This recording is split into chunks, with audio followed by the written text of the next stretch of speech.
Okay, I'm recording. All right. So one of the things, especially when we get to next class, when we really discuss the details of the fall, that's really crucial. We have a lot of layers of both popular culture, kind of popular understanding of the significance of Adam and Eve picking the fruit and what we assume it means. We have a conception of what we think the serpent is or represents. And those kind of preconceptions are a product both of our popular culture and also our own religious education.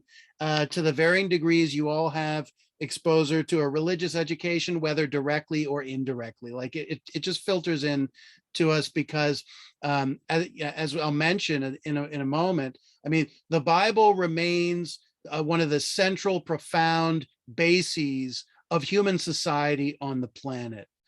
Obviously, not everyone on the planet subscribes to the Bible, but even those who don't, whatever country they're in, it really doesn't matter. The ongoing intellectual, spiritual, moral influence of the Bible is unmistakable, which is really a profound statement on the significance of this book in light of the fact that we as modern human beings have gone through both the scientific revolution and the Enlightenment. And the Enlightenment was a moment, to put it in a kind of nutshell, that science and reason would remake society in their own image, and that mankind would be liberated from tens of thousands of years of superstition, misinformation, myth, make-believe. And of course, one of the central targets, particularly in France, of the Enlightenment, which happened in the 18th century, was religion. The way in which they saw themselves as liberating from religion was liberating mankind from religious belief. And that, in some way, religion represented kind of like the childhood of mankind. Humankind believed in religion, these kind of fairy tales, quote unquote, because we were immature and we were the process of growing up. And that Enlightenment had brought us to the Age of Reason. The Age of Reason is also the name of a very famous book by Thomas Paine, who also wrote Common Sense, who was a Frenchman who was actually instrumental in the American Revolution. He wrote this pamphlet called Common Sense that was tremendously influential during the revolutionary period. He also wrote a book called The Age of Reason. And the Age of Reason has like this kind of dual meaning as a period of human history in which mankind grew up from its superstitions. And some of the believers, some of the influential figures of the Enlightenment really saw religion as almost something like believing in Santa or like the Easter Bunny, right? They were that critical, just for some historical perspective, right? And the Age of Reason can also mean the age of a human being, an individual human being, at which they become, cognizant of, the world around them and are able to start to use their reason to rationally understand things, and can be autonomous, kind of decision-making individuals in the world. Like you think about the whole significance of being 18 as an adult legally signifies some of the kind of moral conception of being a rational human being. Okay, my point is here that despite the world we live in today, maybe some ways superficially defined by the use of reason, by science as the ultimate source of truth. I think if I asked, well, probably not all of you would give this answer, but a substantial portion of members of our society would say that if you were looking for the source of truth, you wouldn't look necessarily to religion, you would look to science, right? So despite all that, despite the world we live in, the Bible still plays an absolutely instrumental role in our understanding of the world, whether we're conscious of it or not. That's not the only reason it's valuable, but that is, we talked about the necessity of books to be relevant, right, to our own person, for us to be engaged with them, something Harold Bloom talked about. And the Bible, whether we accept it or reject it or we're indifferent to it, does not cease to be an instrumental and influential book in our world. And it really, to really understand the world you live in, let alone to be a participant in a community of faith, you really need to understand things about the Bible with its ongoing influence. Okay, so enough of that. Next week, we're going to focus on the fall. And I really, when you read this story, I want you to read it for what is there and not what you assume about this story, because we have so many assumptions. It's not any student's fault. It's just the kind of natural accumulation of interpretations that have built up over thousands of years, going back roughly 2,000 years, about the meaning of this story. But what I'm really concerned with is to look at precisely what is actually in this story and kind of neglect some of our theological overlay that we're going to kind of want to put on it. I'll give you one example, just as a kind of benchmark.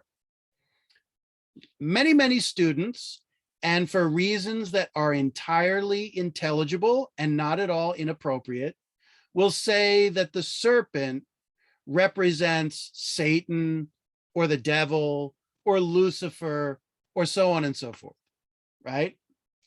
One of the interesting facts about the Old Testament or the Hebrew Bible is that the very figure of Satan does not emerge until the book of Job, which is a book at the very end of the Bible, right? And the very concept of Satan is a really ambiguous one in the Bible. And it doesn't necessarily mean it's a negative figure. There's no doubt about that. But it doesn't necessarily mean the kind of diabolical hand-rubbing devil that has come to be in the popular imagination of our minds.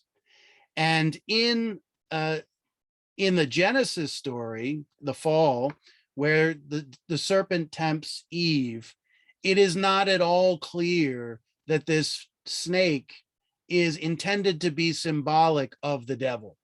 Now, there's no doubt that this snake is symbolic of something. The Bible is poetry. The Bible speaks in riddles. The Bible is to be understood but figuratively in many instances, right?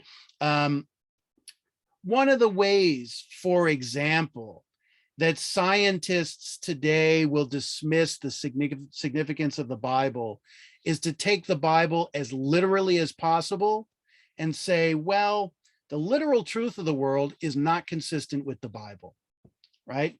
The premise is that believers today who really believe in the Bible take it literally to the letter, right? The only problem with that is that there are thousands of years of tradition in the Jewish tradition, in the Christian tradition, and in the Islamic tradition of interpreting the Bible figuratively. Interpreting the Bible figuratively. There is no great theologian or interpreter of this text from those three religions who has not considered the figurative meaning of a significant portions of the Bible, particularly things like the Genesis story, in which you have these two characters that don't seem to be normal human beings for many different reasons, in the sense that we would understand. And they seem more like stereotypes designed to explain to us something fundamental about our humanity. Let me say one other thing, because we're going to talk a little bit about science and the Bible today and the different perspectives, which is that, and I think actually Leon Kass makes this clear in his first chapter, that science and the Bible are concerned with some of the same phenomena of the world. The Bible, first and foremost, you could say, comes out of a desire to understand why things are the way they are, what is there, in this world we live in, this gigantic universe, this gigantic cosmos, and what is its meaning, right? The problem is science and the Bible are not exactly asking the same questions about the world, right? Let me ask this. Let me see if someone can answer this question. How does science go about trying to understand the world? And I know it's got a scientific method. And I guess my question along with this is, what about the world is science actually trying to understand? Angelica. So I've seen it explained in the way I don't remember if this what it was called, like Mesopotamians. It was kind of like how all the world, like the world was connected at once, and then little by little each separated itself to what we know now. We have different continents and things like that. So I've seen like the beginning of the world explained like that, like landscape wise. And Sure. then the people, it's explained as like the evolution, like how we went from a primitive creature to now how we are now. So Sure. those are the two ways I've seen them, this like Well, let me think. kind of. So let's put it this way. What kinds of things does science claim to explain and understand? And also, what kinds of things does it not claim to explain and understand by definition? I feel like they explain the world, like the maps and like the evolution, but they don't really ever go back to the Bible, like as far as saying like, oh, this was as per the Bible. I feel like the only time I've seen the Bible like really mentioned is when I've watched like they try to figure out where in Jerusalem was Jesus from or things Okay, like okay, that. sure. I mean, so so we're getting like, so you're talking about something slightly different. Like, so I think, one thing about the Bible is it consists of multiple types of stories that have been kind of put together in an anthology. There are to simplify a bit, there are stories that are more mythical, that seem and likely are less fact-based in the simple way we think of empirical facts, like facts about the world that can be verified through observation and an agreement about what we're seeing. And then there are certainly parts of the Bible that are more historical. Biblical scholars recognize that there are absolutely concrete references to historical events and people in the Bible that likely have some strong basis in actual historical fact, right? So there's an interesting mixture of what we might call myth with historical fact in the Bible. What I'm asking is a little different question. What kinds of things, in the broadest sense, does science try to understand? Does science try to understand the meaning of life? I think they're trying to understand like the beginning of life more than the Well, meaning. I mean, look, science does all kinds of things. It looks into viruses like COVID. It, looks into physical forces. It looks into the structure of the atom. It looks into things like the Big Bang. It looks into things like the origins of life on the planet and how it developed or evolved. It looks into cells and tries to understand their structure. So I'm not talking about like a specific topic of science. I'm talking about the way it looks at things. Let me ask this. How does science understand your feelings? Psychology could be part of it. Yeah, and even psychology is like a kind of soft science, right? What is hard science all about? What does hard science really observe? What kinds of things does it take into consideration, and what kind of things does it not? Can I go? Yeah, sure, This is Fahim. Fahim. So I would say like rules and patterns of like nature. rules and patterns All that right. nature follows. Rules and patterns of nature. Let's call them laws, like laws of nature, laws of cause and effect. Very good. Now, when you say science is the investigation of, let's just say nature and the discernment of laws of cause and effect of nature. That's perfect. What do you mean by nature? What is included in nature and what is not included? Because by nature, you don't just, when we talk about nature today, we mean like trees and rivers and sticks and stones and grassy fields, like a landscape painting, right? But when you're saying nature this way, it means something slightly different. I guess just like everything in the physical world, kind of thing. It Aha. doesn't really have to be. Okay. It tries to understand the laws of everything in the physical world, right? Does an explanation of the physical world give us a total comprehension of the world? No. No. Okay. So don't get me wrong here, and we kind of want to move forward here. I am not anti-science. You've got to be kidding me. I love air conditioning. I love vaccines that prevent people from getting deadly diseases like polio and smallpox, right? Science is amazing. We live in a world where we are the total beneficiaries of all kinds of scientific understanding and insight. It would be kind of somewhat absurd to like reject a lot of the benefits of it.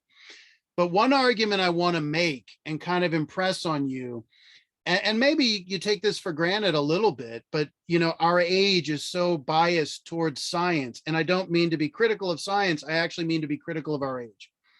Science doesn't ask and doesn't answer certain types of questions, right? So if we ask, what is there in this cosmos, in this universe, we're only going to get a physical description of what it is, and also maybe a physical description of the cause and effect chain of events that led to what it is physically this moment, right? It's a story of matter and energy in motion and flux and so on and so forth. It's not a story of psychology, for example. It's not a story about human needs and desires. And it's not a story of meanings. And by meanings, I simply mean this world consists of a lot of physical phenomena, among other things. And the meaning of it is we give an explanation, an account in language of what we think this world is all about.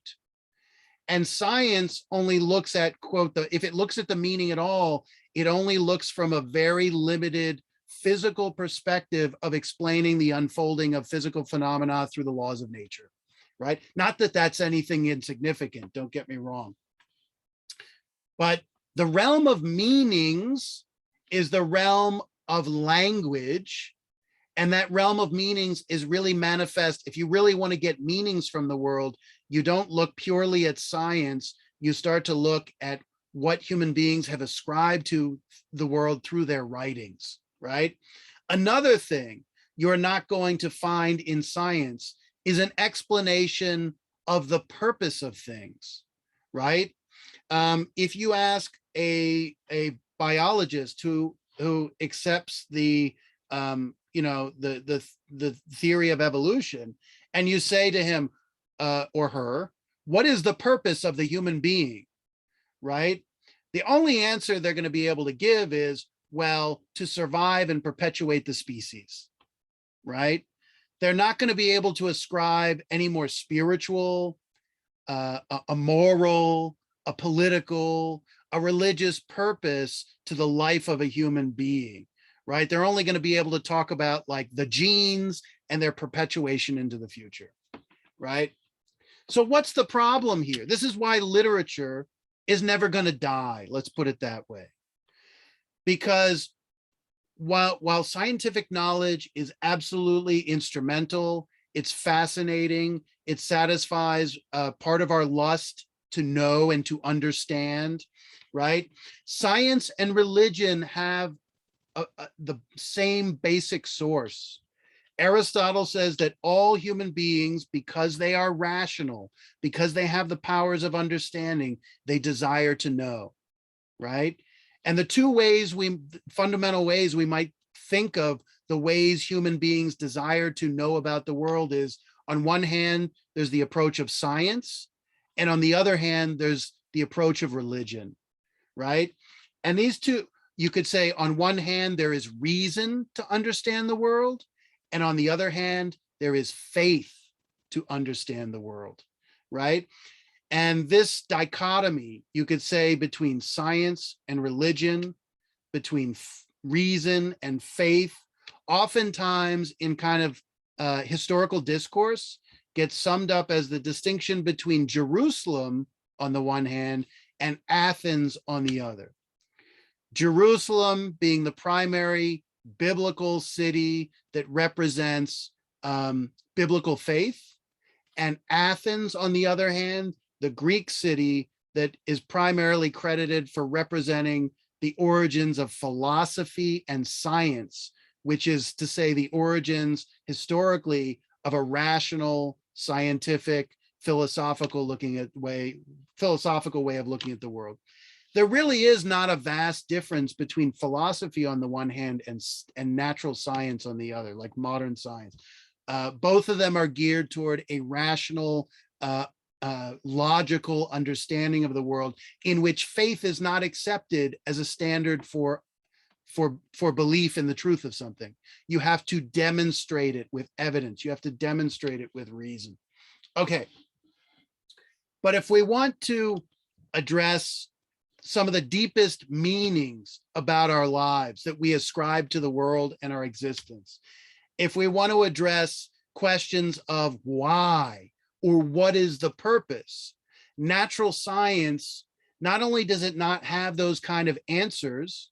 If you read popular books dealing with science, like Richard Dawkins or Stephen Hawking or somebody like that, they will be very clear in acknowledging to you that what is the purpose or the why question of our existence is not a question that science even asks, right? And of course, from our point of view as human beings, what the hell is the purpose or the why question? Why is this the way it is? These questions might actually be the most important questions we ask as human beings. And why is that? Because we have a deep need to ask and get answers to these questions. So in a nutshell, you can see science and religion as having originated from many of the same questions, our thirst for understanding, right? Okay. Let me move forward here. Oh, so just a brief note, and I'll come back to this next class or the following class.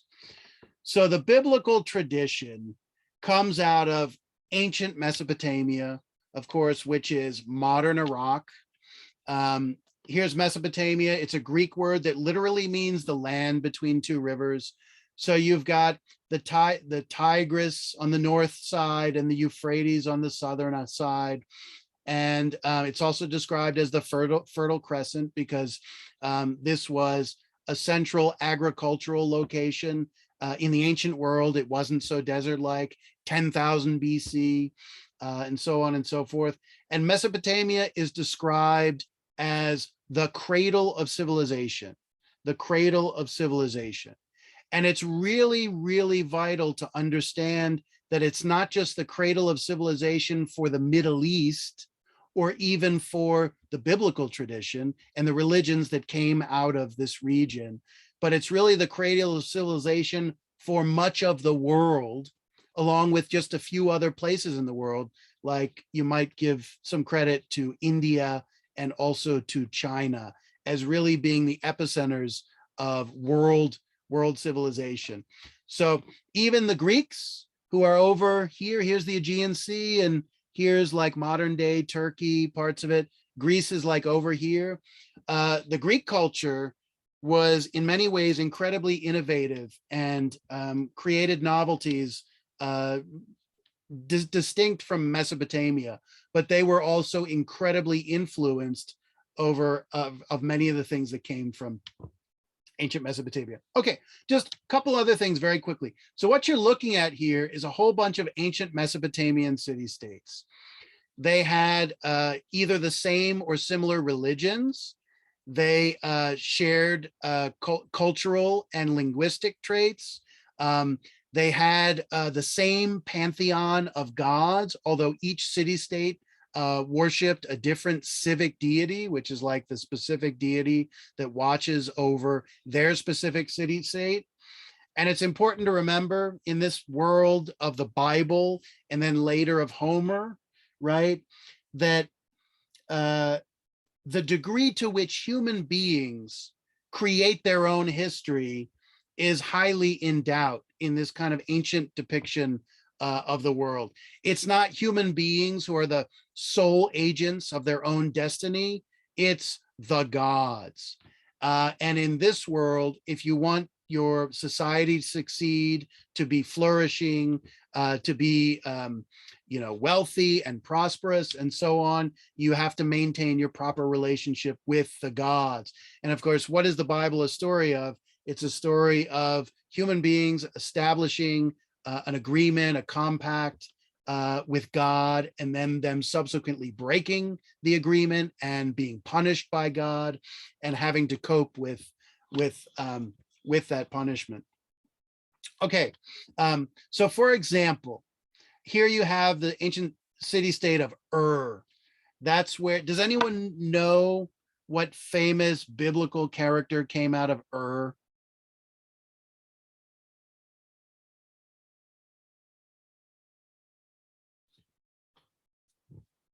Anyone?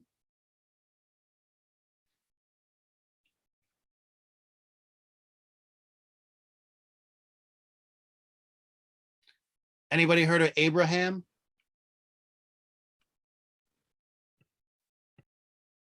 Yes. Okay. Abraham becomes the first Hebrew in the Old Testament. He makes this agreement to God to solely worship him monotheistically and reject all the other ancient Mesopotamian deities. And he leaves Ur for the promised land. And his story establishes the process of monotheism coming out of this Mesopotamian world of polytheism. Polytheism means what? Many gods. Yeah, the belief in many gods. So, if you were from Ur or Babylon or whatnot, you had one main deity that looked over your city-state, but you did recognize the existence that there were other gods. You just didn't like them because they weren't your gods and they weren't connected with your society, right?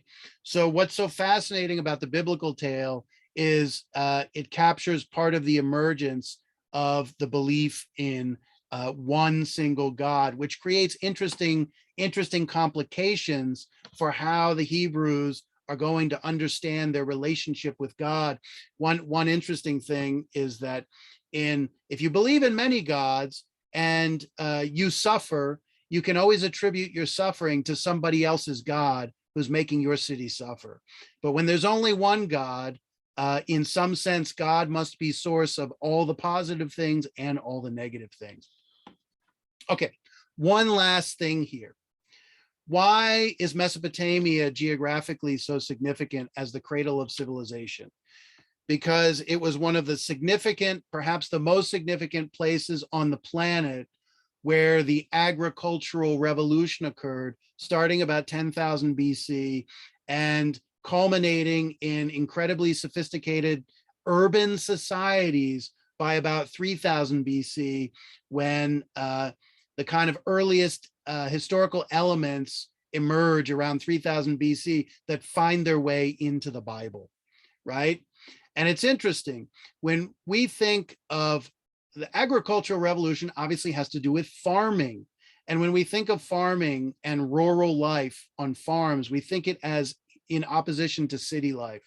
Well, the interesting thing is that farming actually gave rise to city life, because there was now a sedentary group of people producing an abundance of food that actually allowed for city life and the wealth and the sophistication and the division of labor to be created from it. So to talk about the agricultural revolution is really to talk about the origins of modern civilization, right? And you might say that human beings didn't become modern, I don't know, in the 20th century. They became modern when they started farming and building cities that created all the trappings of civilization. Aristotle, for example, says that a city has all the necessary division of labor and elements in it to fully develop all the attributes of a human being, right? And without the city, you're lacking the things that make human beings fully human. There's something really interesting. The very word civilization, civil, actually derives from the Latin word civitas or civitas, right? So civilization literally is connected with the kind of sophisticated life that emerged in ancient cities. And of course, in some sense, that's obviously still true today in the way we view, not only view cities, but what goes on in them. Okay. I just want to say a few other things here, and then I want to kind of turn to the text. So the Bible, it literally means book, right? Book. And of course, the Bible for a person of faith is not just a book. It's not just any book. It is the book, right? It is the book that the believer turns to understand themselves and to understand, well, not just their religion, understand themselves, understand the nature of the world, understand their relationship with the world, and of course, understand God and their relationship with God. You know, the Oxford intro that I asked you to take a look at, even in the 21st century, it continues to say the Bible is the basic book of our civilization. Now, I suppose we could get in a debate who our is, but the Bible has a dominant influence over the world. And I think one of the profound things about our world, because we're very practical, we're very kind of scientifically oriented, the facts we care about are physical, empirical facts, is we have a pretty bad understanding of the Bible, and therefore we have a pretty weak understanding of how the Bible actually influences the world around us, right? Okay. In Alan Bloom's piece that we didn't talk about, he talks about the unifying and civilizing effect of books, which shapes the worldviews of people. And the Bible is the quintessential example of a book. It's not just read, it doesn't just inform people, it plays an active role in literally creating their identity and creating their community by this unifying and civilizing function. Okay.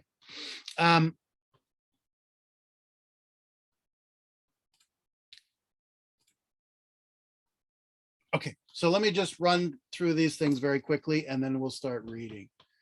So I think we talked about this the other class. The Bible is a divinely inspired text, right? What do we mean by that? We talked about the concept of a prophet. What is it meant? What is intended by the idea that the Bible is divinely inspired?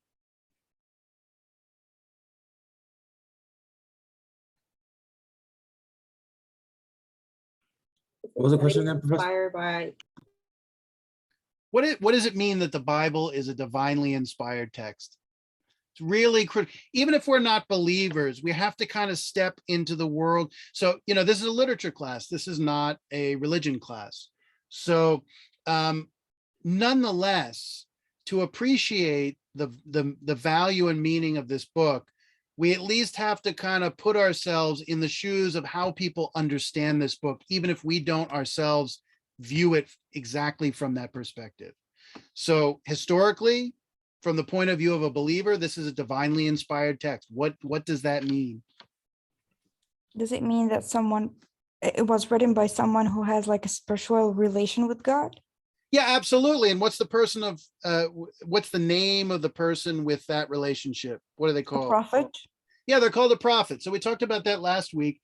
And whose word is this then? If this is the divinely inspired word,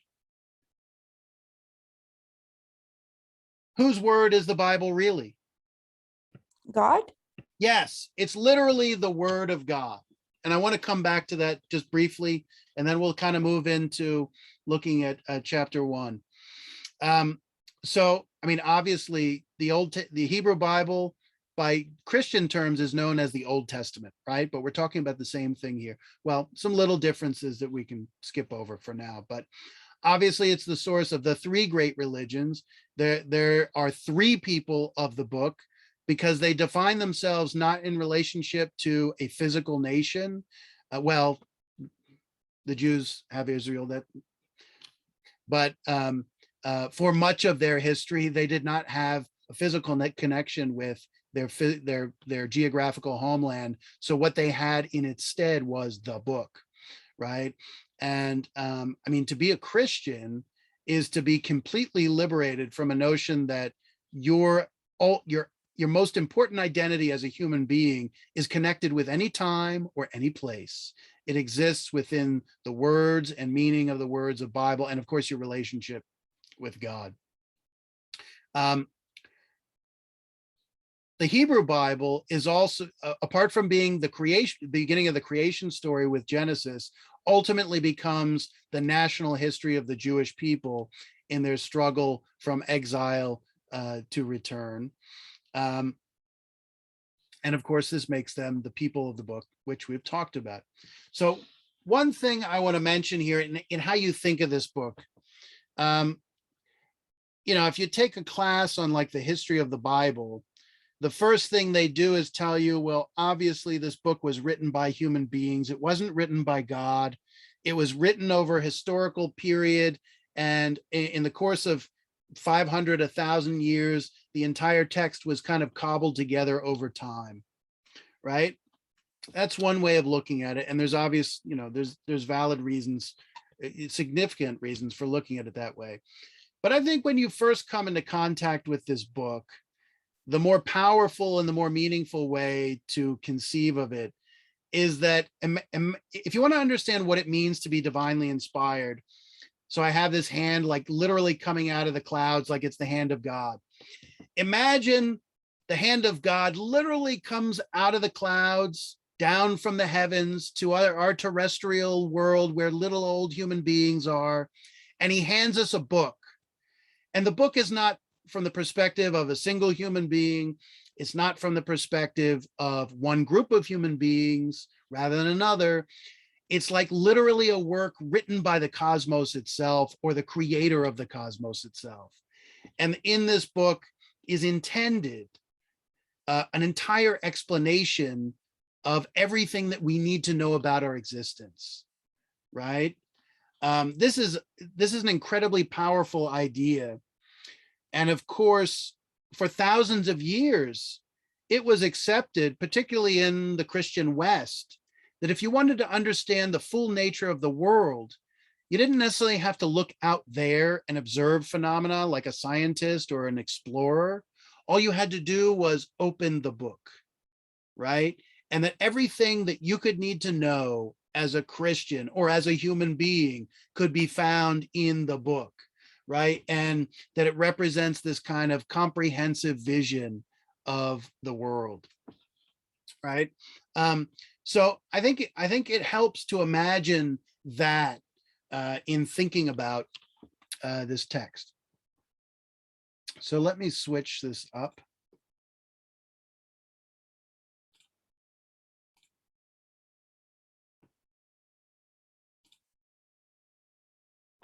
See if I can find the right one.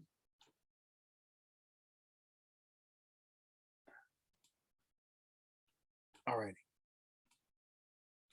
So we talked about the kinds of questions that science answers versus the kinds of question and asks versus the kinds of questions that the Bible is asking and attempting to answer, right?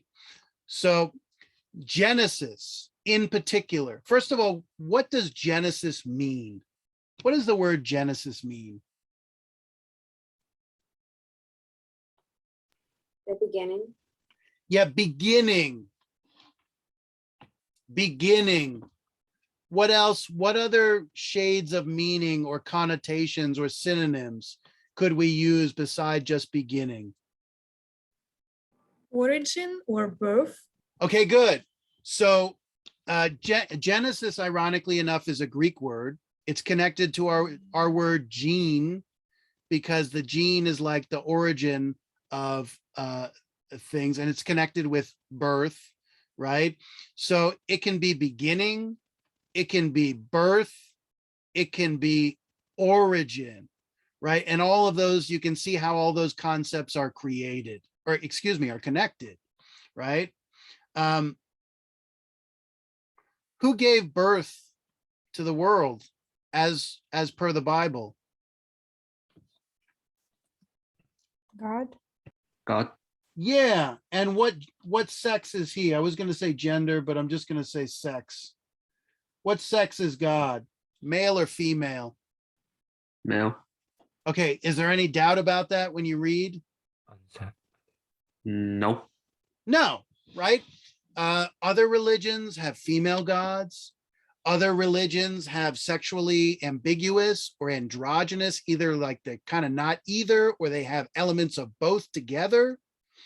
One of the most fascinating things about this story is that the power of birth, and not just creating a human being, but creating everything that could possibly be, is done by a male god, right? The power to procreate is given to a male. Fascinating. Okay, so Genesis is the beginning, and Genesis has all the hallmarks of a creation myth. And I want to clarify exactly what a creation myth is. I'll give you a little example of the kinds of questions that creation myths tend to answer. So here's this great painting by the post-impressionist painter Paul Gauguin, right? And the painting draws on like Tahiti. He went to Tahiti and made these paintings of the natives and kind of brought in some of his own ideas. And this is a kind of religious painting drawing on some of the religion of Tahiti, in which he asks some of the basic questions that would be asked of, or that a creation myth would try to answer, which is, where do we come from? What are we, and where are we going? And this painting kind of moves from the baby on the right side to the old man or woman. It's kind of hard to tell on the left side. So this kind of gives us an insight into the kind of questions that an origin myth tries to answer. So let me step back for a second. A myth is what? In our strict definition, within the context of this course, how have we defined what a myth is?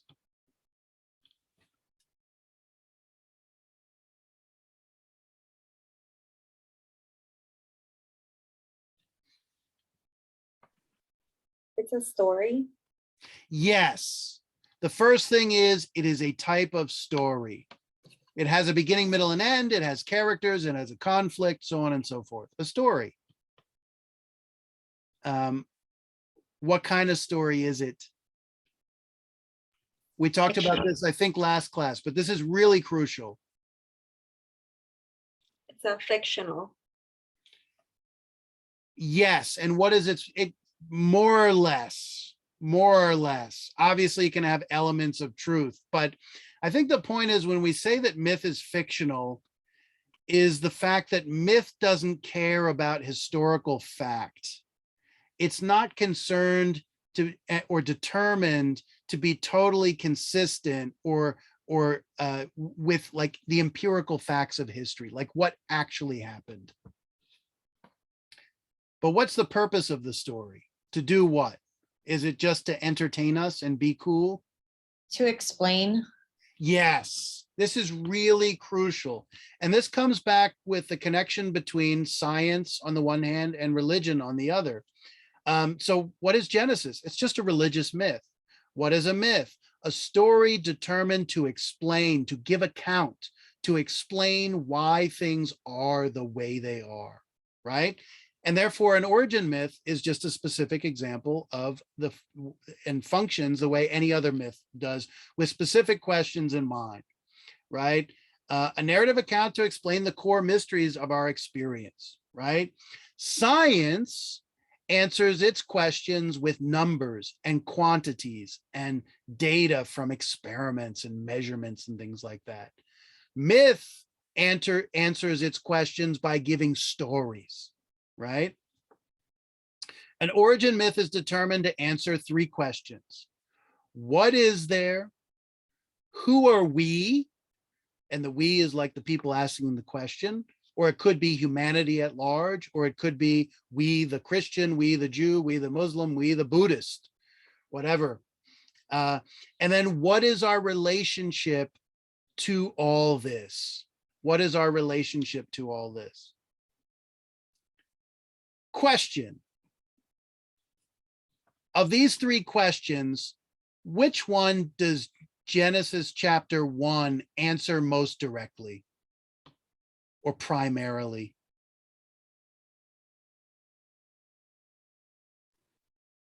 I would say Number the 2. first one. Question 1.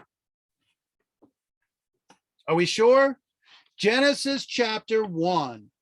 In the beginning, God created heaven and earth, is primarily dedicated toward answering which question? 1. Yeah. Obviously, it touches on 2 and it touches on 3. When we look at it, we'll see that. But the focus is answering this question of what is there? And of course, when we answer the question of what is there, well, you tell me, what is there in this story? What does it tell us that there is?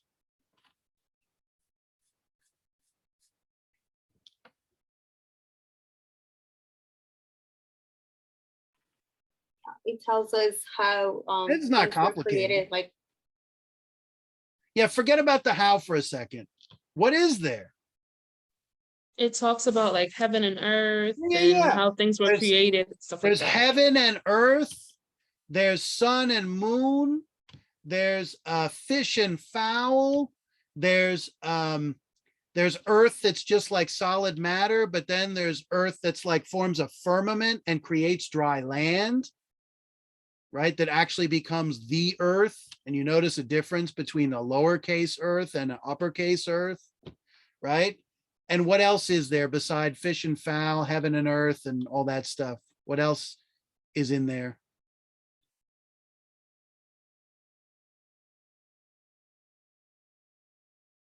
What else is in there? Like light, dark. Human beings. Yeah, I mean, life on earth, plants, animals, creepy crawly things, and then human beings, right? So the interesting thing is, to answer the question of what is there, we obviously have to talk about a little bit about who are we, because we're part of what is there, right?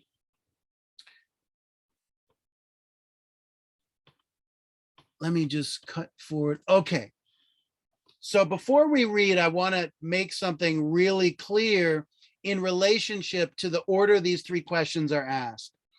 Because at the end of the story of creation, we do start to get a little bit about what the human being is, and also a little bit about mankind's relationship with the world that's been created, or particularly with the earth, right? But also the whole world in general, right?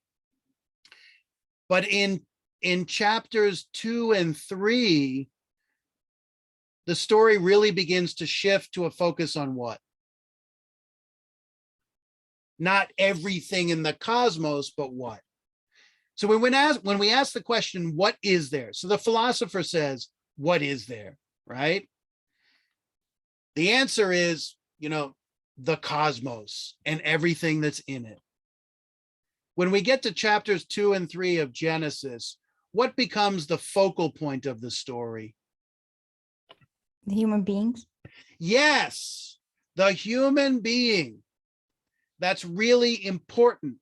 And not just the human being in terms of what we are and what we're like and what we're made of, but also like what we do and do with each other and the relationship that is formed between Adam and Eve, and also their relationship with God and the environment around them. So you could say that starting in chapters 2 and 3, the story becomes increasingly anthropocentric. The focus is on the human being, the human element. I'll come back to that in a second. So this is interesting. In chapter 1 seems to be addressed to these big cosmological or metaphysical or ontological questions. Ontological is just a fancy word for what the hell is there out there, right? We all desire to know what this world is we're living in. Well, not everybody desires that too much. But when we turn to chapters 2 and 3, and this is something Cass talks about in his chapter 1 of his book, Beginnings of Wisdom. He says that in chapters 2 and 3, we shift from these big cosmological questions to moral, social, political, and I think I should also add psychological questions that deal with the human being and human life specifically, right? As human beings, what do we really care about? Do we care about like the Big Bang and how everything was created and like the structure of the cosmos and things like that? What do we really care about? Surviving. Yeah, surviving, and let's come up with some kind of synonyms for that. We want to survive. What do we concern ourselves with on a daily basis? I'm sorry, we don't wake up in the morning on Monday morning, right before we've got to go to work, and say, oh my God, what is in this cosmos? Is it really expanding out to infinity? What kinds of things do we concern ourselves with? Angelica. Our purpose of life, like why are we here? You ask that Monday morning while you're eating your toast and cereal? Not really, but I feel like that's a big question. Everyone's trying to figure out like what's our bigger purpose here. We're very self-centered individuals, so like I don't feel like we care about the world. So that's good. So I mean, purpose can be taken in different ways. The purpose can be like, I need a job, to make money, or the purpose could be some kind of larger, grander vision of purpose. But what did you say? We're self-centered, something like that? Yeah, we're self-centered as far as we care about what we're doing, not precisely like the we world. care about survival. We care about our immediate circumstances. And so chapters 2 and 3 shift from these kind of big, like impersonal philosophical questions to more self-interested questions that engage us in the kinds of things that the practical questions that we're used to engaging in as human beings, right? And let me just kind of sum it up here. In chapters 2 and 3, it's concerned with human needs and human desires, right? And one of the ones that emerges is this question about the good life implicitly. And we'll talk about this more next class and kind of flesh it out. But the idea of the good life is, to talk about the good life is just another word for human happiness. Every religion, every ethical or moral system, code, what have you, understands that human beings want to be happy, right? Anybody want to disagree with that basically human beings seek happiness? What's the problem? We often seek happiness in the wrong ways, right? Do we disagree with that? That many human beings seek happiness in the wrong ways, in ways that are actually detrimental to them instead of positive. No, we're very selfish people. I mean, speak? Oh, no, no. of- Yeah, so I'm actually accepting that we're selfish, and right now there's nothing really wrong with that. I mean, is it selfish for someone to pursue their own happiness? I No. would say no. I would say it's entirely appropriate that each human being on the planet pursues their happiness. They might actually be selfish in a bad way in terms of the way they pursue it, right? And so I think we could probably all agree that everybody pursues their happiness, but some people do it in a way that's not good, that's counterproductive, and not just counterproductive for other people, but even counterproductive for them. And the question is, why? Well, there's lots of different answers to that question too. Some people lack self-control, right? But one of the basic problems as to why human beings struggle to achieve happiness is this. Let me be provocative. We don't know what the fuck happiness is, right? For the human being, achieving happiness is a question. And because it's a question, it's a problem for us. The dog does not have to meditate on his happiness. The cat does not meditate on what his happiness is. The dog lies down in the sun. He eats his kibbles and bits when he's hungry. He gets patted by the master when he wants some affection, and then he goes to sleep. And he wakes up and does it all over again, right? He doesn't have to conceive of what his happiness is. He doesn't have to have anxiety over whether he's doing the right thing or not, right? The problem with the human being is that because of what we are as human beings, we'll talk about this next few weeks. The human being has free will. The human being has the ability to make choices. The human being has the ability to conceive of questions like, what is the good life, or what is happiness, or what should happiness be? And the problem is for us, because we're a being that thinks and can make choices, it's not clear what the right thing to do is. It's not clear what the right thing to do is. Actually, the Bible has an answer to the question of what is the good life. And the simple answer is fear God, follow his commandments, and have faith in the Lord. And all three of those things are kind of interconnected, right? So what we're going to get out of particularly Genesis chapter 3 is that if mankind wants to be happy, mankind should abide by God's rules, abide by God's commandments. What is the commandment that God gives Adam and Eve in the garden? Don't Do eat. not eat from the tree.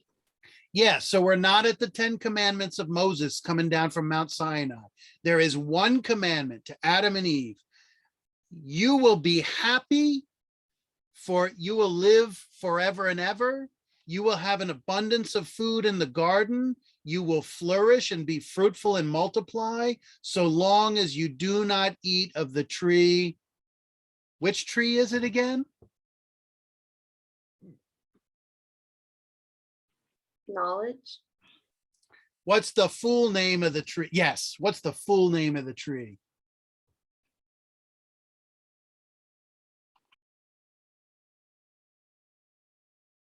Oh, is it knowledge and wisdom? You're getting close. It's the tree of the knowledge of what? Good and evil. It's the tree of Wisdom? knowledge of good and evil. Oh. And the Bible specifies, as we read into chapter 3, that knowledge of good and evil is basically synonymous or equivalent to wisdom, right? So you might even call it the tree of wisdom. But to be just very precise, it's the tree. It's not just the tree of knowledge. It's the tree of a special type of knowledge, the knowledge of good and evil, or technically, there's lots of debate on this. In the original Hebrew, it's more like the knowledge of good and bad rather than good and evil. And it gives it a slightly different shade of meaning, but that's okay. Okay. God tells us not to pick from this tree. And when we don't, well, what's life like when we don't pick from the tree? How is life for Adam and Eve? Great. Utopia. Yeah, it's a kind of utopia, which means there's no problems, there's no conflict, there's no scarcity. They live in harmony with the garden, because the garden provides for them. Notice how nature fulfills their needs perfectly. It's amazing. There's perfect harmony between Adam and Eve, right? There's no conflict. And there's also perfect harmony between Adam and Eve and God. And we'll notice that all those different harmonies, after they pick the fruit from the tree of knowledge of good and evil, get disrupted and ruptured or severed. And God tells you, if you want to be happy, there's one thing you cannot have. It's knowledge. You can't have this knowledge.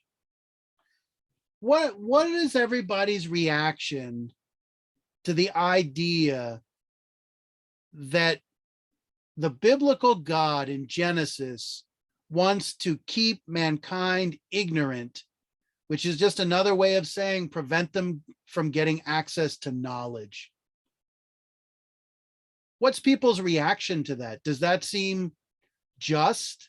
Does that seem like the right way human beings should live, in a state of ignorant bliss? We all know that expression, ignorance is bliss.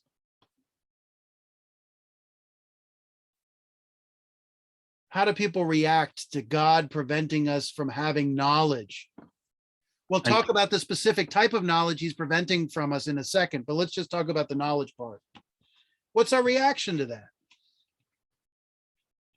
I mean, I guess it's not just in, just thinking about it, not having, knowledge, but I guess God is doing that so we don't question his doings. Yeah, maybe. Okay, so here's God's response. Who are you, a human being, a mere mortal, and I'm God? Who are you to actually say that I am unjust? If you, as a mere mortal, a human being, think that I am being unjust, it's only because your limited mind, your own limited reason can't possibly understand why I'm creating this prohibition, right? I'm not disagreeing with what you're saying either. I'm just giving you God's potential reaction to that. What are other people's opinions?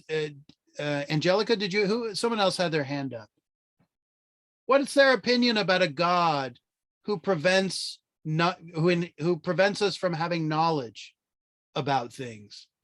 I think the way, now that you're saying it like over and over again, I guess I'm thinking more like the tree, since it's the tree of knowledge of good and evil. I think it was almost like a test of doing something good versus doing something bad. So I feel like it was like after not listening to the command, immediately they recognized that they were both naked and felt ashamed. So I feel like that right away was them the knowledge came to them in a different way that was not good. It sure did come to them. Kept ignorant. Yeah, and we're going to have we're going to get into the weeds of what that knowledge really is, right? Because it's kind of complicated to figure out what did they actually learn. Renee. Yeah, I think he did it as a protection. Like, he didn't want them to eat from the tree because he wanted to save them from something, or okay, good. Let's pause for a second. So who was it? Was it Thomas who just said God was unjust in creating this, keeping us ignorant, right?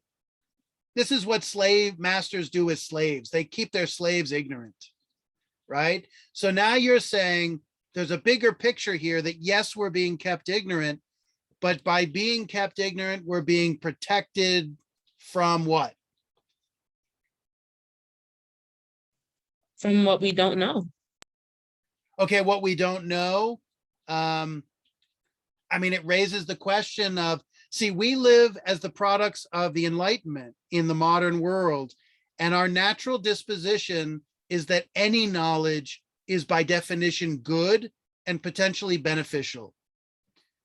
The Bible presents a great warning kind of over the doorway to knowledge, all kinds of knowledge, that a warning saying not all knowledge is necessarily beneficial to mankind, right? It's an interesting dilemma, because we're naturally, I think, inclined, just kind of our historical bias, to consider any type of knowledge to be knowledge that is ultimately beneficial, because we decide that a state of knowledge is better than a state of ignorance. There may be good reasons for deciding that.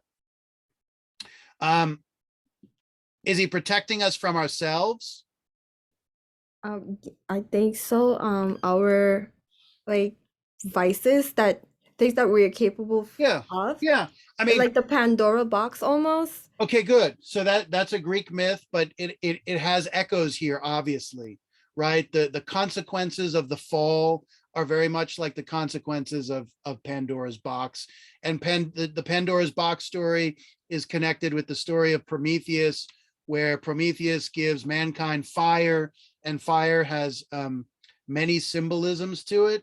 But one of them is it's like literally the fire of reason and understanding, and reason and understanding allow us to know, and that knowledge brings negative consequences. And while there's significant differences between the biblical tradition coming out of Jerusalem and the tradition of philosophy and science that comes out of ancient Greece or Athens, there is some tremendous there's a tremendous amount of common ground in terms of their wariness about knowledge.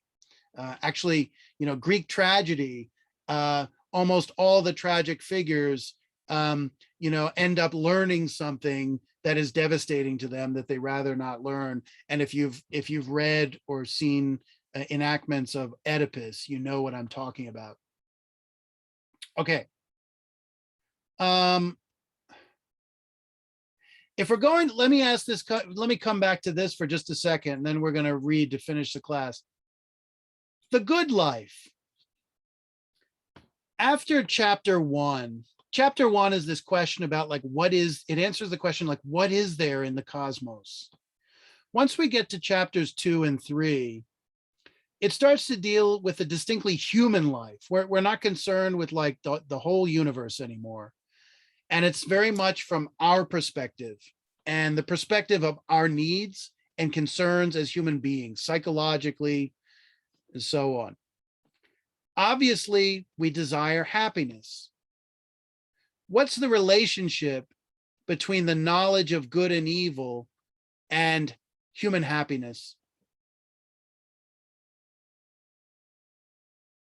What does happiness consist of, essentially? The good life, like they're kind of related to each other per se. Yeah, they're absolutely related. Absolutely. They're profoundly related. So, I mean, we could call the knowledge of, we could call it moral knowledge, right? Which is another way of talking about wisdom, moral knowledge.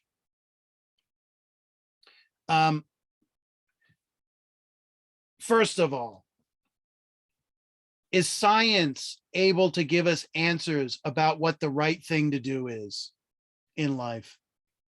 No. All right. So here's one of the most profound limitations of all scientific knowledge, is that ever since the development of the scientific method in the 17th century, and then further machinations in the 18th and 19th and whatnot, science has always recognized that not only can it not answer moral questions, it just doesn't answer them. It doesn't ask them. It's not the kind of question that it deals with. It deals with questions of what is there and how is what are the physical processes of what there is, right? The cause and effect relationships of gravity or osmosis or whatever you want to talk about. But what question do we really freaking want to know about as human beings? We want to know what the freaking good life is. We want to know what it is so then we can start pursuing it. Because as I've indicated, there are many reasons why we struggle to be happy. Sometimes even when we know what the right thing is to do, we struggle to do it because we have a lack of self-control, something we're going to see in the Odyssey. But an even deeper reason why we're unable to achieve happiness is because we know there's a goal that we should be seeking, but we don't know what the goal, we don't know how to achieve it. We don't know what it is. We don't know what we should do. To ask what is the good life is to ask, how should we live in order to be happy? And the problem is we don't always have a clear answer to that, right? Angelica. And like, I think then, like Adam and Eve, they didn't know any other way but to be happy. And it wasn't until Okay, after they so this is didn't. interesting. The question of what is the good life raises the specter of having to use our understanding and of having to make choices. One of the things about Adam and Eve before they picked the fruit, I mean, do they make choices? Do they decide to live a certain way? Are they even thinking about this question before they pick the fruit? No. No, not really. I mean, are Adam and Eve like full human beings before they pick the fruit? How would you describe them? I think they were humans, and they obviously made a choice at the end. Okay. So I feel like it just took them a little while. Let me ask this. What makes a human being a human being? Let me get this out of the way. Obviously, they had a human form. They had the biology of a human being. Is that everything that makes a human being a human being? No. No, thank you.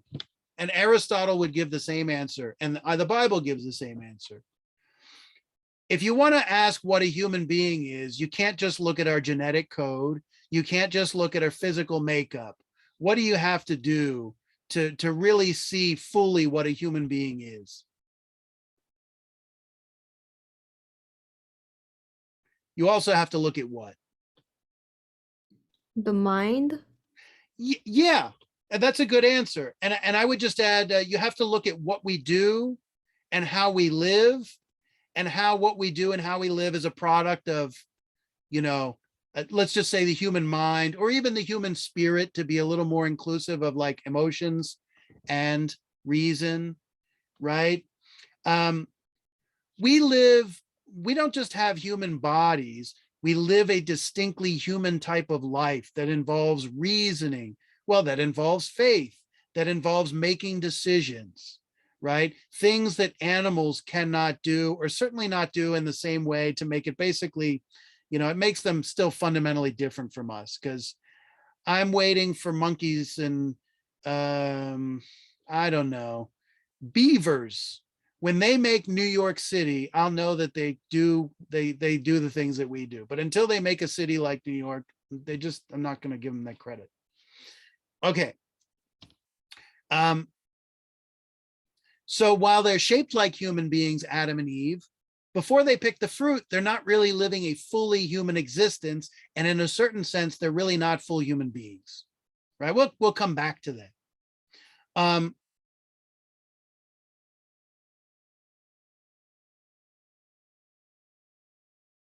Let me come back to it one more time. The good life. To be happy, we need to know how to live. And part of the problem that's being posed in chapters 2 and 3, but particularly 3, is this question of how to live. And the very problem is that it is a question, meaning we're forced to ask it, and we recognize we don't have clear answers to it. What's again the relationship between how to live and knowledge of good and evil, or good and bad?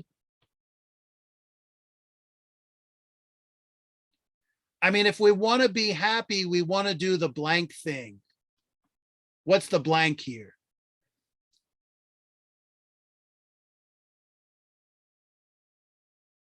If we want to be happy, we want to do the blank thing rather than the other thing. The right? Yeah, it's as simple as that. In order to be happy, we want to do the right thing rather than the wrong thing. Now, I know we tend to think of morality as that thing that's there to like oppress us and repress us. But I mean, the basic function of morality in its coding of actions as right and wrong, the basic function of it is actually to promote human happiness. A good morality is going to prevent those things that lead to human misery and promote those actions which are conducive to human happiness, right? So boy, if we're going to be happy or live the good life, we need to do the right thing. And in order to do the right thing, we need to know what the right thing is to do, right? Why would God ever restrict that knowledge from us? Does that seem strange?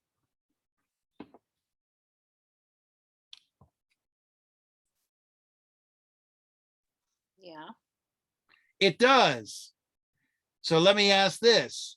Do our powers of, we talked about this distinction between reason and faith, right? Let's just say that prior to them picking the fruit, they're just kind of blindly following God's commandment in a kind of faith-based way without considering it.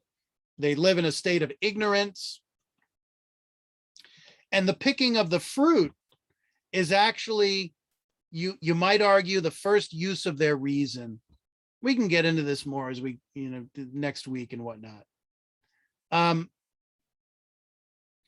What's the basic message? I'm kind of jumping ahead a little bit and giving you a bumper sticker here, and we haven't kind of seen it in the text, but the basic message of the Bible is going to be that fear and faith in the Lord and obedience to his commandments is the pathway to human happiness, right? By contrast, the Bible implicitly argues that it is precisely the use of our reason and our own thought to try to make decisions that's going to lead to human misery and unhappiness, right? The whole nice thing about being in the garden is that God dictates what we should do, and we just shake our heads and say, okay, we don't think about it. We don't question it, right? Let me ask this. Human beings have been on the planet for, well, let's say civilized human beings have been on the planet for 10,000 years, since the beginning of the agricultural revolution. Has mankind, humankind, solved the basic moral questions of our existence? No. No. Now, think about all the reasoning that has been done by all the humans on the planet for the last thousands of years. And they still have not arrived at a cogent answer, right? So think about that, what the Bible is saying.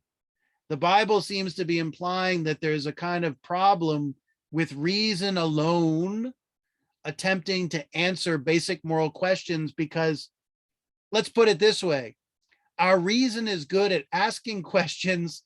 Sometimes it's better at asking questions than answering them, right? And that inability to answer them creates all kinds of interesting problems for us. Okay, so we've got about 10 minutes left. Now that we've talked about this dilemma of reason and faith, I just want to look at the first passage here, and we'll see what we get to.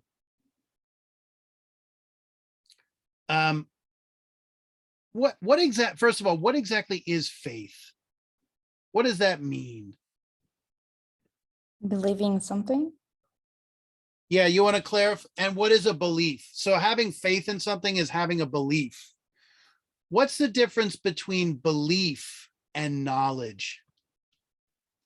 Believing that something is true versus knowing something is true. Absolutely. And what's the difference between the two?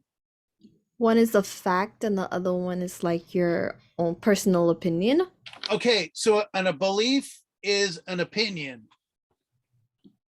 What separates the opinion from knowing that something's the case? there are proof, like you could prove it with actual like studies or Yeah, what do we call all that in general? Prove it with what?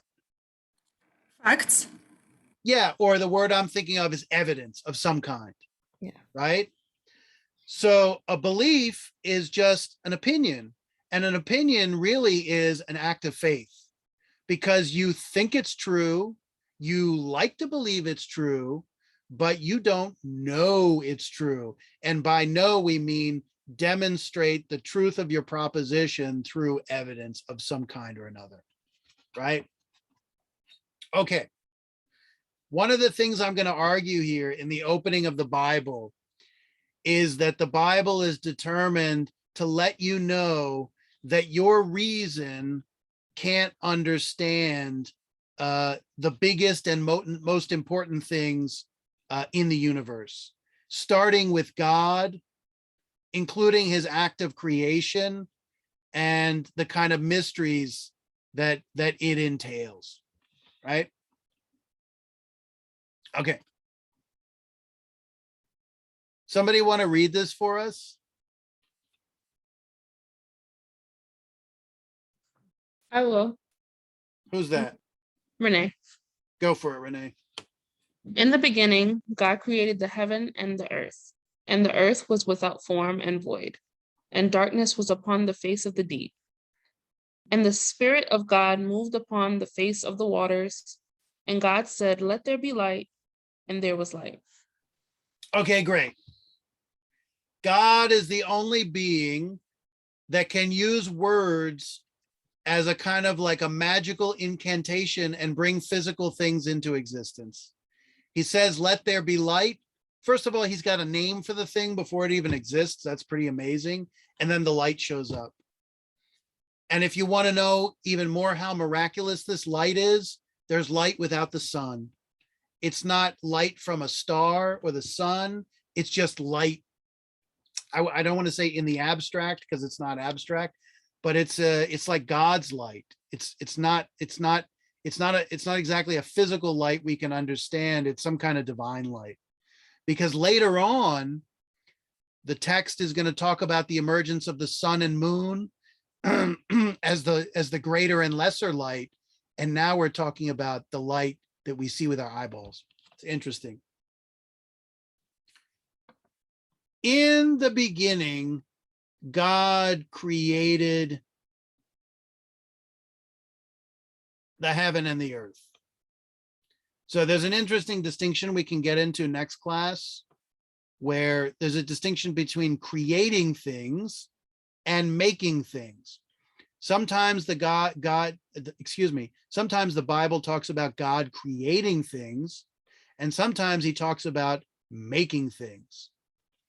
At different points, he talks about making Adam and Eve, and sometimes it mentions creating Adam and Eve. What does it mean to create something in the strictest, most extreme kind of sense? We talk about artists creating, but really, if you understand what creation really is, it's something that only God does.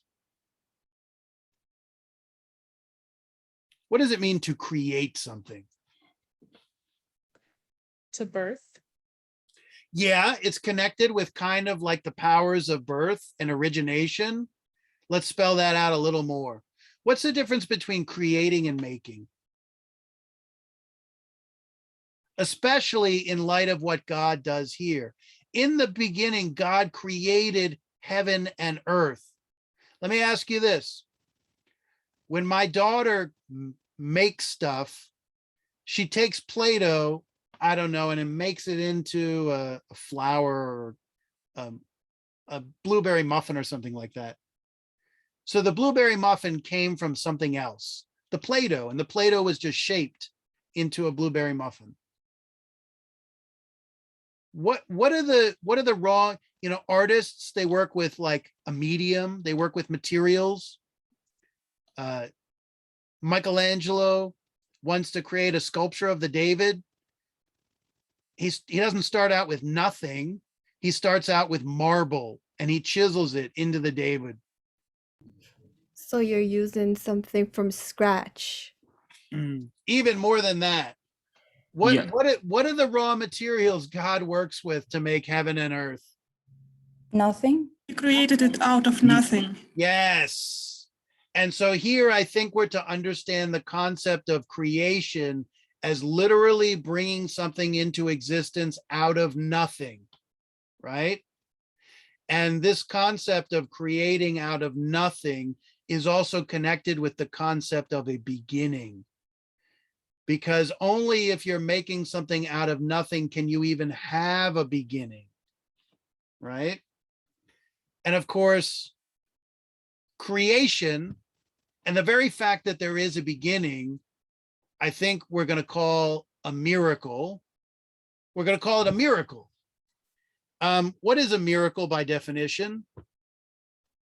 Something that happened that cannot be explained. That cannot be explained by what? Science. Yeah, exactly. You could think of it as something that can't be explained by the laws of science, or something that and the explanations of science, or something that defies the laws of nature, right?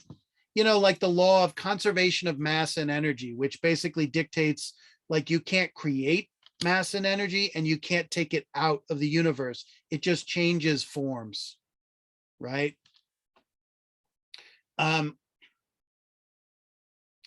So if creating is making out of nothing, like that's a freaking mystery. How does that happen? It's a miracle. And if we say a miracle cannot be understood by science, what we're saying more generally is that it cannot be understood by human reason, right? And because it can't be understood by human reason, it's freaking mysterious. But nonetheless, it is the case. And what's the problem? God can understand what he's doing, but human beings from their own rational point of view can't.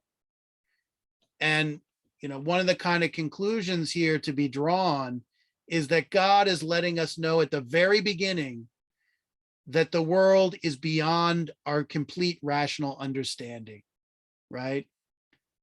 And this starts to explain the role of faith to begin with, because since there are things beyond our understanding, including both God and his creation, the only solution then to compensate for our inability to understand is faith. And here's the argument here. It's not that human beings are dumb. Actually, they're really ingenious and they're really smart. The problem is what the Bible is attempting to force us to recognize is the limitations of our own ability to understand. It's not that we're stupid, it's that there's simply a limit to reason and there's a limit to our capacity to understand because of what we are as mortal human beings, kind of we're part of the creation, whereas God is outside of it. Oh, okay. So let me just a couple more points here. If creating is making out of nothing and God starts everything and creates he doesn't just create heaven and earth. He's also, in doing that, he's creating a beginning, right? And this in beginning is really significant, especially when you contrast it to a scientific perspective on the beginning, right? I'm going to argue that the very existence of a beginning is miraculous and inexplicable. If creating is making out of nothing, what is making then? Because we'll see it when we read it next class, and we'll start out reading next class. What does it mean to make something rather than create it? You have the tools to put something together versus. Yeah, not just the tools, but also the what? Resources. Yeah, what resources? Let's be specific so to be clear to everybody. Imagination. No, none of that. Okay, yeah, you need to be ingenious to make stuff. I get it. Like Steve Jobs makes a computer or something. But you need the what? Material? Yeah, you need the medium. You need the material. You need the stuff.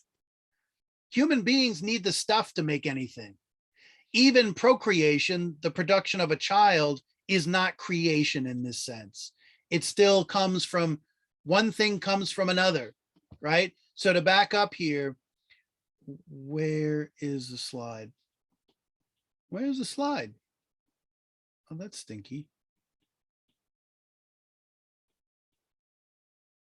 To back up here, with creation, nothing comes from something. Excuse me, something comes from nothing. Did everybody do that? Like when you were in like elementary school, they did that thing, nothing, nothing, something.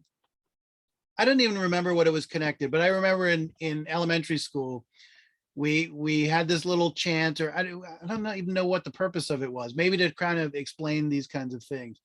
But you'd say nothing, nothing, something. And the beginning of everything, you start with nothing and something comes into existence, right?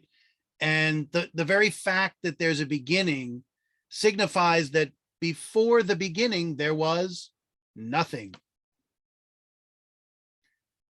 Let's finish with this. Can something come from nothing? Apparently, because I mean, God made it happen, right? Oh, okay, but now I'm asking your own understanding. I'm not asking you to like accept the terms of the text just yet. Can something come from nothing? No. How many people agree that something cannot come from nothing?